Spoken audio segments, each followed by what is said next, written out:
Hello and welcome to Dialogue.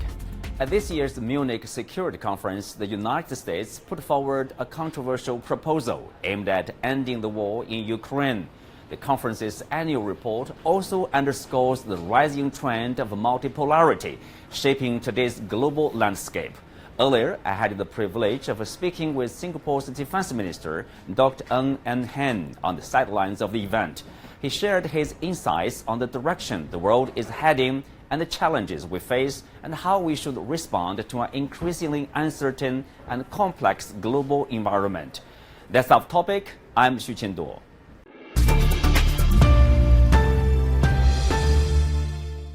Thank you, Minister, for accepting our interview, speaking to Dialogue. Let's start with, what's the headline stories at this year's MSC.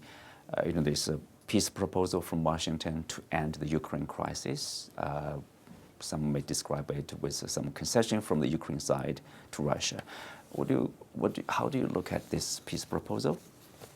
Well, I've been talking to European leaders, and this is their backyard. I haven't quite spoken to some Ukrainian principals, but I think from what European leaders are telling me, everyone would welcome peace. It's 3 years now since Russia invaded Ukraine, and any peace proposal at this point of time is worth looking at. What the considerations are from most of the European leaders is that Ukraine must be part of the process. There would have to be security guarantees in one form or another. That post-peace process that Ukraine's sovereignty can be protected, namely that you won't see an invasion again a few years later. Who gives that guarantee, how it's to be given, I think it's been scoped. Membership of NATO has been articulated by some, including the US, as a bridge too far. What is short of that, and how is that guarantee to be offered, and whether that's acceptable to the Ukrainian government and the Ukrainians themselves remains to be seen. So I think any peace proposal would be welcome, but there are conditions attached to it that should assure the Ukrainians for continued stability and sovereignty. Mm-hmm. Well, of course, we are talking about President Trump. He had his people to present the peace plan to the European capitals there. And he also talked about basically concluding, finishing this war, like in April or in May. And what's his strategy after that? What's his next step? For Ukraine? Yeah, for Ukraine and for relationship with the European countries, or for his global strategy? Those are crucial questions. Again, that's been scoped. They've ruled out American troops maintaining, if you like, Ukrainian independence, post-peace plan. So that means the Europeans and other countries will have to step up. And European leaders are indeed looking at that. You're looking at some assurances from Russia and whether that could be acceptable to the Ukrainians. So I think all that remains to be seen, but I think the broad shape of that peace plan have been fleshed out. And if there is peace, whether it's in April, May, or subsequently, I think many countries will welcome it. But of course, as I said, with the conditions that Ukraine, assurance to Ukraine for their continued independence. That's also the idea from the European countries. If you pay attention to what the leaders' solution be present at the table, and because they are to implement there, and Ukraine too. So can we say, are you optimistic, like we are going to have a peace, we're going to end this conflict like in a couple of months?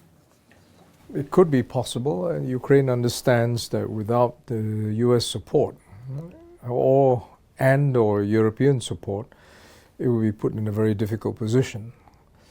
European nations also know that without the assurance to Ukraine, they would have sent a wrong signal of rewarding aggression to Russia. So I think those are the limits in which are spelt out, and let's hope for progress in this area. Mm-hmm. Well, this year's theme of Munich Security Report, the report talking about multipolarity, multipolarism. How do you look at that? They say it's a fact, probably it's also a process here? Well, it is indeed a fact. I mean, if you look at the trade figures, for example, I mean, compared to 20 years ago when China ascended into WTO, now in terms of the size of global economies, you have US about 30 trillion, China about 2/3 of that, 20 trillion, and EU about 30 trillion. If you look at the share of trading, I mean, China's share of global trade has gone up significantly. So from a trade perspective, it's certainly a fact. Military capacity and capability, again, the PLA has made great strides. The Russian military, because its economy is on a war footing, is able to support its needs. So I think there is truth in that. This is a fact, and you have to live with this is a situation now. Can the three countries, the large countries, come to an accommodation? I think the rest of the world would want some assurance about what are the rules that apply. That applies not only to the three countries, but assurance to all. I think it's along the same lines that Ukraine needs assurance.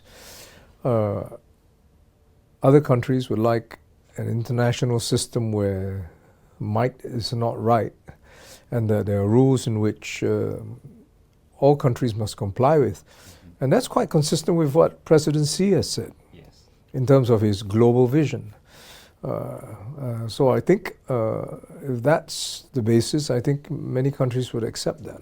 With the new U.S. administration, when President Trump talked about Greenland, talked about making Canada the 51st state of the United States, or Panama Canal, things like that, people are wondering, do international law still matters?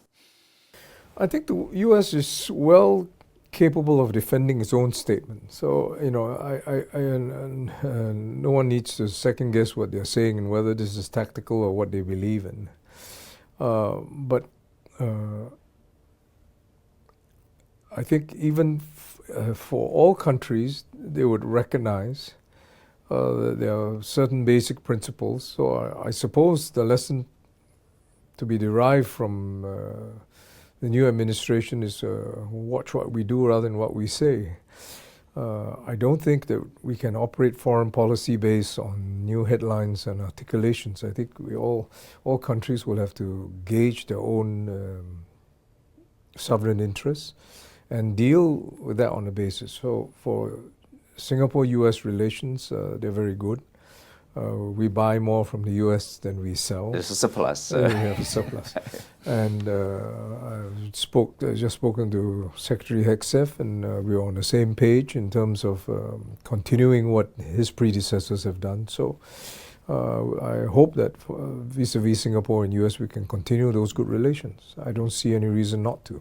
Let's take a look at the China-US relationship. Of course, there's a second term of President Trump, and the Chinese side, already has some experience probably dealing with the tariffs from the U.S. From his first term, and now 10%. So far, we are not seeing more tariffs. How do you look at this, the dynamics between the two countries? I think it's interesting that Secretary Hegseth, vis-a-vis the U.S. position in Europe, used as a reason that the U.S. wanted to focus on China and Asia. But I thought the other interesting aspect was that it's his goal, and he's Secretary of Defense, is to avoid war with China. I thought that was quite positive.